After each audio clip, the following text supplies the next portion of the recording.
Acompañamiento Leo, proyecto académico que impulsa la lectura, la escritura y la oralidad desde diferentes áreas disciplinarias y de gestión en el espacio universitario. Impulsa estrategias formativas para la construcción de una universidad lectora y refuerza los principios del sistema modular de la UAM Xochimilco. Como parte de este proyecto, se llevaron a cabo charlas con profesionales investigadores de la Unidad Xochimilco. En esta ocasión, compartimos la realizada a Manuel Outón Lemos, quien desde su perspectiva y experiencia, tanto personal como académica, enriquece y fortalece el acercamiento docente a las competencias formativas dentro del marco del sistema modular. A mí siempre me ha interesado la historia de la escritura y una de mis obsesiones en la vida ha sido recopilar datos y fechas, ¿no?, sobre distintos momentos en la historia en donde se inventó una forma escritural, en qué lugar y cómo funcionó, y cómo fue evolucionando hasta las escrituras modernas y hasta la imprenta y etcétera, etcétera, ¿no? Entonces, no sé, siempre ando ahí con esto de escritura, superficie de registro, escritura, superficie de registro, escritura, técnica de pensamiento. ¿Ok? O sea, la escritura es sin duda una técnica de pensamiento, es la técnica de pensamiento, es la revolución en el pensamiento más grande que ha habido en la historia de la humanidad, haber inventado la escritura alfabética, ¿no? Poder imitar el habla en la escritura y fijar de una vez y para siempre por escrito lo que se piensa, lo que se dice y lo que se crea, ¿no? Empecé a dar clases en el tronco interdivisional en un sistema que no conocía, ¿no? No sabía lo que era el sistema modular, ¿no? Como no lo sabía nadie, ¿no? Me dieron un modulito, me dieron un paquete de lecturas, ¿no? Me dieron una pequeña internalización y me mandaron a la guerra. Entonces ahí empecé, ¿no? Ese es digamos, el inicio de mi trabajo en la UAM. Desde que entré al tronco interdivisional, afortunadamente me fui reuniendo con un equipo de trabajo, con un grupo de compañeros con los que he trabajado muchos años, muchos ya jubilados, ¿no? Y casi desde el principio una preocupación constante de todos era, hay que poner algo que lean que salga de lo teórico, ¿no? Hay que meterle literatura, hay que meter una novela, por lo menos una novela por trimestre, ¿no? Por lo menos algún texto que permita que los alumnos se enamoren de la lectura, ¿no? Que les guste lo que hacen ahí. Entonces, pues desde entonces siempre hubo como esta preocupación de introducir en la enseñanza de las ciencias y las técnicas algo que tenga que ver con el arte y la escritura, ¿no? Y siempre, yo por lo menos siempre me he mantenido en esa línea. O sea, hace un buen número de años que en la carrera de psicología doy en el quinto trimestre una cosa que se llama seminario taller de entrevista, escucha e interpretación. ¿Ok? Una cosa larguísima, ¿no? Es un seminario teórico y es un taller técnico, práctico, metodológico, ¿no? O sea, los chicos tienen que aprender a escuchar, ¿no? Y aprender a escuchar es algo que implica, pues, el desarrollo de una habilidad de pensamiento. Como la escritura es una habilidad de pensamiento, la oralidad es otra. Y la escucha, la oralidad, es la parte correspondiente de la oralidad, ¿no? Entonces yo trato de que aprendan a escuchar, que tengan una escucha atenta, que tengan una escucha activa, ¿no? Que tengan una escucha ética, ¿no? Y que tengan una escucha que les permita hacerse cargo de quien habla, ¿no? Hacerse cargo de su sufrimiento, hacerse cargo de su malestar, ¿no? Acompañarlo, ¿no? Y trabajar con ella o con él, ¿no? Para hacer eso, pues lo que se me ocurrió siempre es hacer ejercicios de respiración, como los que se hacen en el teatro, ¿no? Entonces a los chicos los meto a un salón especial, quitamos las bancas, ¿no? Se vendan los ojos o se ponen un antifaz, ¿no? Respiran como en el teatro, relajan su ritmo respiratorio y una vez que lograron eso se tiran en el piso del salón y tu amigo saca una novela y les lee durante 50 minutos en voz alta un monólogo. ¿Ok? ¿No? Después de eso, ¿no?, hacemos un ejercicio de catarsis, ¿no? Se quitan sus vendas, ¿no?, y hacen una reflexión sobre sus emociones y sentimientos y sobre todo sobre lo que significa escuchar sin ver, ¿no? O sea, suspender la vista, ¿no?, y solamente trabajar con el oído, ¿no? Eh, Normalmente lo que hago es ponerles cosas pues que tengan un contenido pues, lo suficientemente, digamos, apasionante como para que no se pierdan en la lectura, ¿no? trato de hacer una lectura dramatizada, no soy actor, pero trato de hacer una lectura dramatizada, ¿no? Me muevo por todo el salón, de modo que nunca saben dónde estoy, ¿no? Y 45 a 50 minutos. Les acabo de leer, ¿no?, a la Premio Nobel de Literatura, ¿no?, a Hernieu, ¿no?, con una cosa que se llama El acontecimiento, que es probablemente una de las escrituras más descarnadas que haya yo leído en toda mi vida. Y entonces esas cosas hacen dos. Una, que los chavos se concentren en el relato, ¿no?, se concentren, ¿no?, en el narrador del relato, se concentren en el sentido de la escritura. Y dos, pues que entiendan que no hay psicología sin literatura, que no hay psicología sin pasiones y que las pasiones están expresadas en la novela y en el teatro, ¿no? Entonces terminan esas cosas, les paso el libro, se lo sacuden por todos lados y se lo llevan. Y luego lo traen de regreso. Se lo van pasando y lo leen y ya me lo traen de regreso, ¿no? Esto lo acabo de hacer con ella, pero eso lo he hecho antes de ella. Metí a Brenda Navarro, esta escritora mexicana que acaba pues de destaparse como escritora, ¿no? Con su primera novela que se llama Casas Vacías. Son monólogos que trabajan sobre lo interno y lo externo, sobre los sucesos y los sentimientos y las emociones, ¿no? Entonces se motivan mucho, se mueven mucho, se sacuden, ¿no?, y se sostienen. Estos son los que he hecho últimamente, ¿no? Pero cada trimestre pues meto algo, ¿no? Entonces a lo largo del tiempo he pasado por... me encanta leer a Fernando del Paso, me encanta leerles Palinuro de México, el capítulo donde habla de unas palabras sobre mi prima Estefanía, ¿no? Entonces también se mantienen atentos, abren los oídos, ¿no?, están ahí, ¿no? He de decir que siempre que hago esos ejercicios, pues hay ronquidos en el piso, ¿no? ¿No? Dos o tres caen presa del sueño, ¿no?, y terminan ahí durmiendo. Y los demás digamos, se hacen a un ladito para no oír el ronquido y seguir con el relato, ¿no? Lo que trato ahora, cuando voy al TID, por ejemplo, ¿no?, bueno, y en la carrera misma, ¿no?, yo hace mucho que dejé de parcelar los textos y entregar pequeñas separatas a los estudiantes, ¿no? Afortunadamente, una buena parte de la digitalización de los libros ha permitido crear cierto tipo de bibliotecas digitales. Yo hago cada trimestre un drive, ¿no?, subo libros enteros, ¿no?, libros que tienen que ver con las lecturas, digamos, de conocimiento, lo que tienen que leer y que aprender los chavos, ¿no? Pero junto con eso, algunas otras cuestiones, ¿no? Pero esos libros completos me permiten lograr algo que a mí me sigue pareciendo mágico, ¿no? Trabajar en una semana de tapa a tapa un libro, ¿no?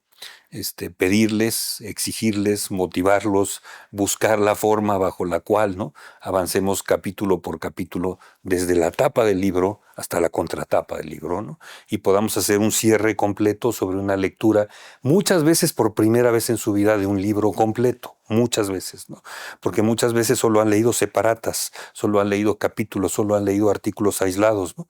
Y entonces enfrentar una obra completa, ¿no?, es algo que además les parece un reto inalcanzable, ¿no? Porque cuando les dices, vamos a leer el libro completo, todos abren los ojos y como diciendo, ¿por qué, no? O sea, ¿qué necesidad podríamos tener de leer un libro completo?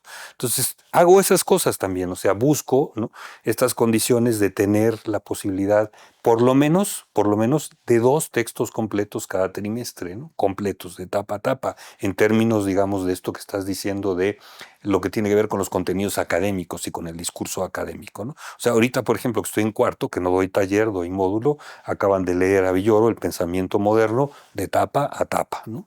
Y ahorita están leyendo El malestar en la cultura de Freud de tapa a tapa, ¿no? Y vamos a leer un libro de alguien que tú has de conocer, que se llama Juan Luis de la Mora, que se llama Pensar la nada, de tapa a tapa, ¿ok?, ¿no?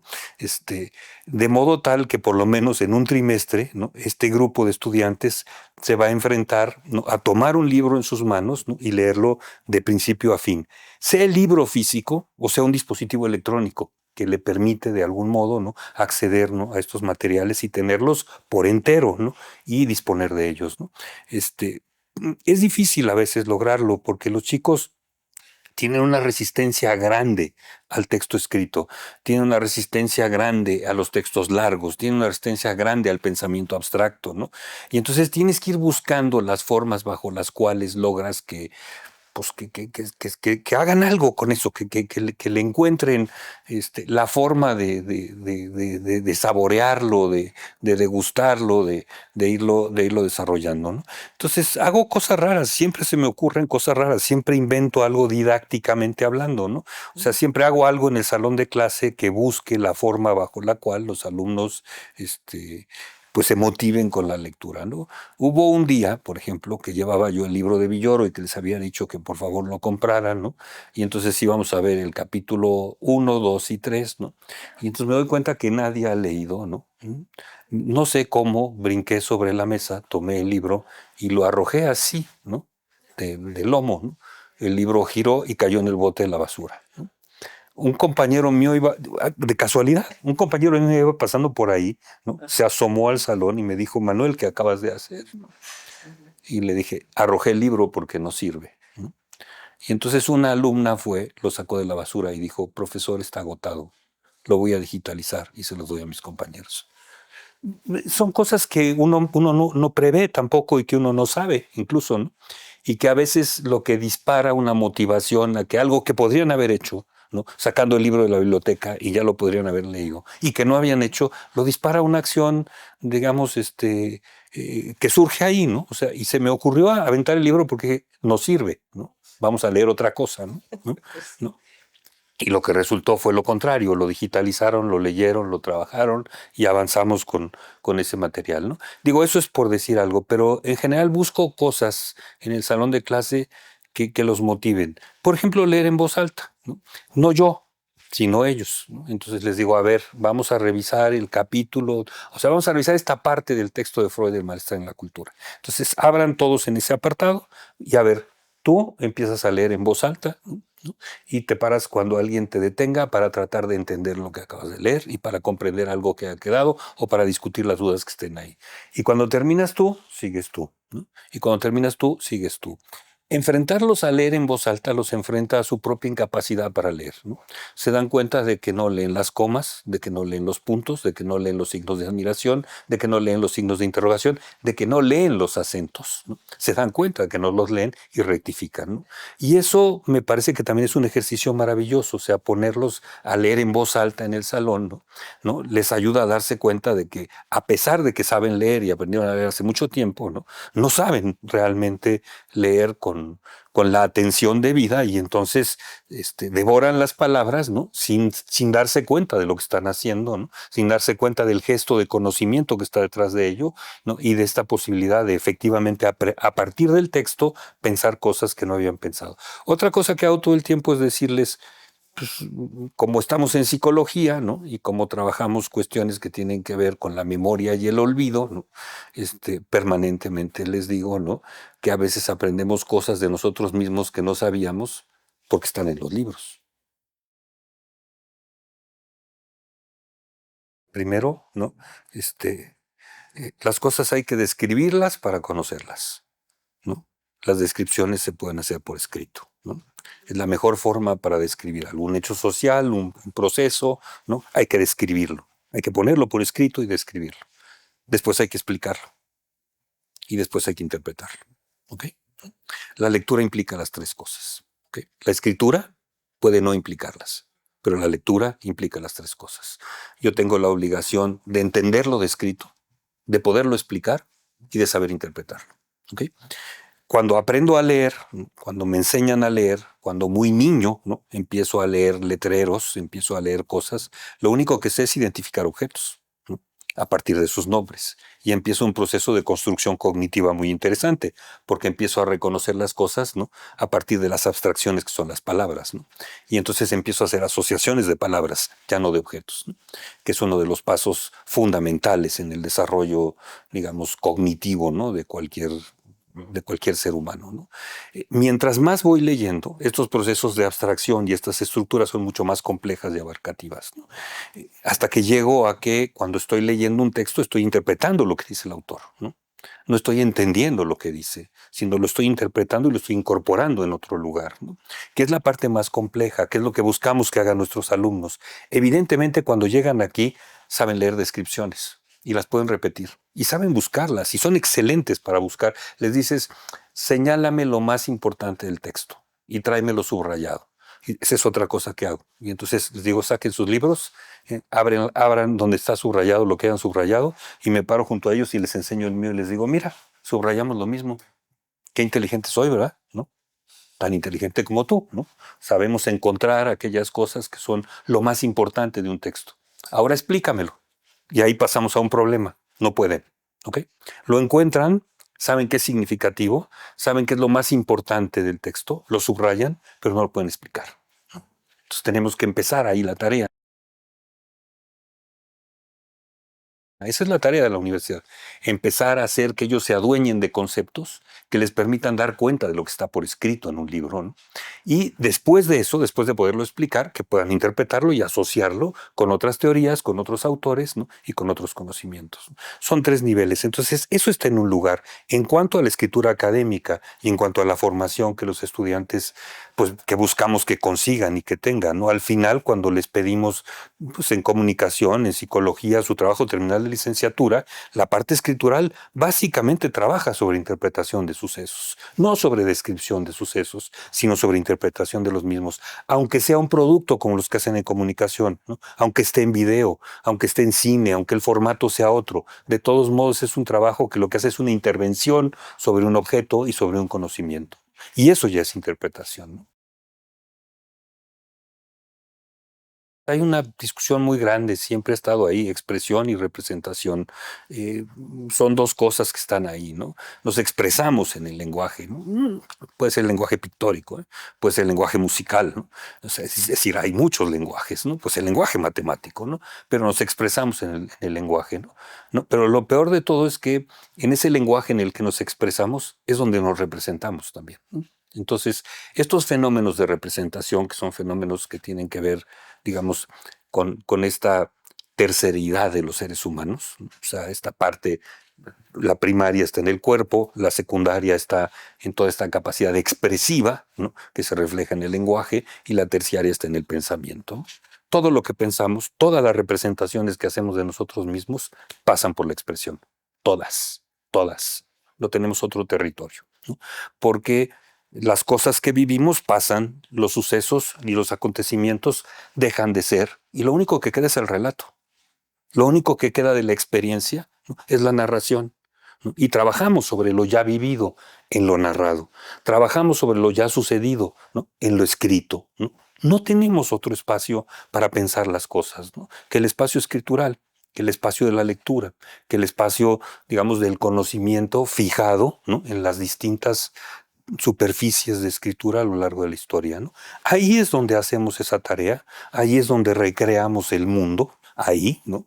Y ahí es donde lo inventamos también, ¿no? Porque es a partir de eso que figuramos cosas distintas, es a partir de eso que proponemos, ¿no?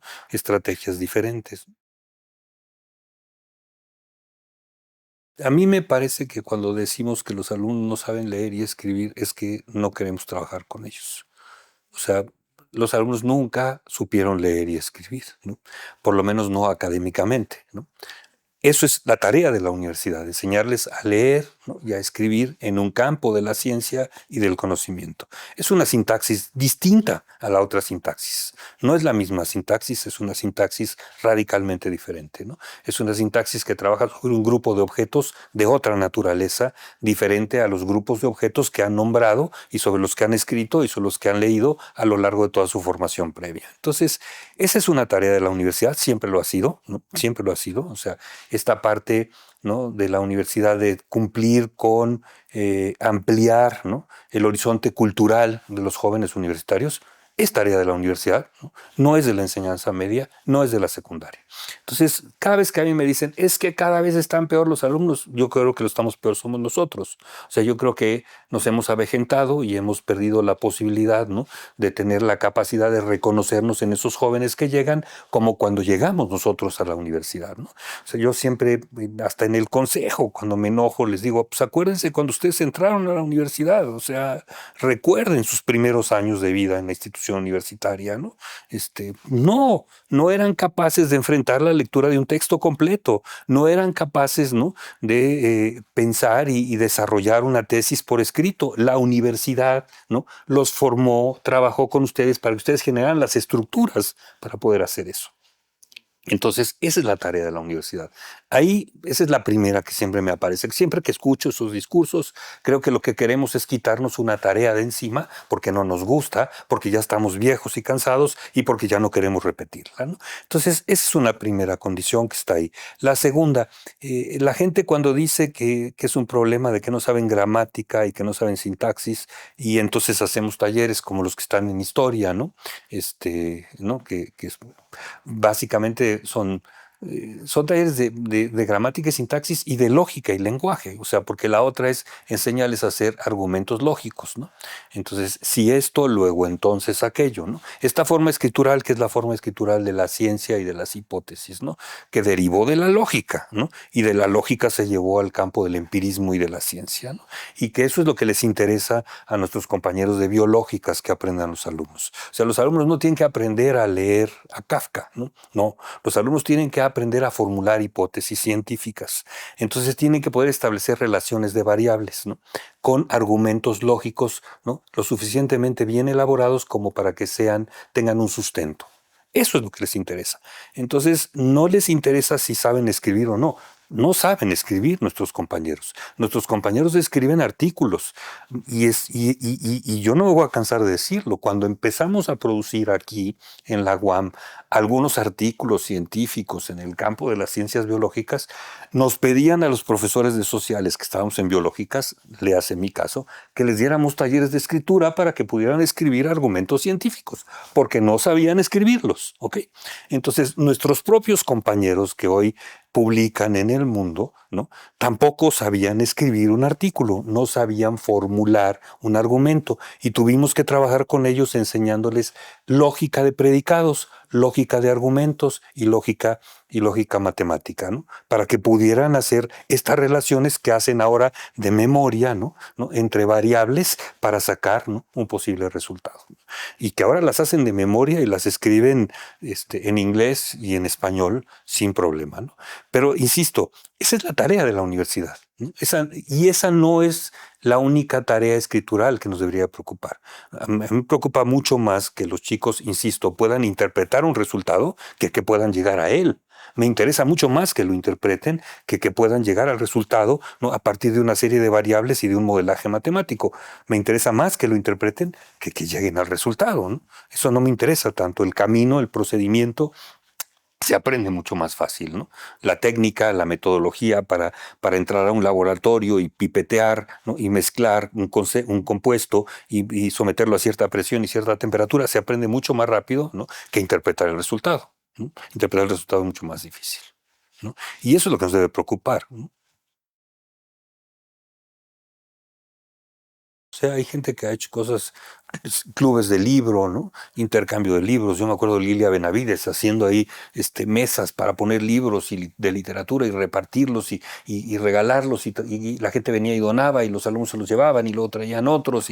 O sea, estos intercambios, ¿no?, círculos de lectura, ¿no? O sea, ha habido muchas iniciativas, pero no hay espacios en nuestra institución, en la nuestra, en esta pequeñita UAM Xochimilco. Yo hablaría de la UAM en general, pero en la UAM Xochimilco en particular, ¿no?, la vida cultural es muy pobre, es muy pequeña, está muy reducida a ciertos espacios y a ciertas expresiones. Tenemos pocos espacios en donde pensemos, ¿no?, que hay condiciones de posibilidad para círculos de lectores, para literatura, para escritura creativa. pocos espacios, muy pocos, muy acotados y muy limitados. Y una distribución de eso muy pequeña en relación a la comunidad, ¿no? La comunidad es mucho más grande que estos esfuerzos que siempre terminan siendo cortos y en pequeños espacios. A mí me parece que el TID sería un buen espacio para explotar eso, porque todo mundo pasa por el TID, ¿no?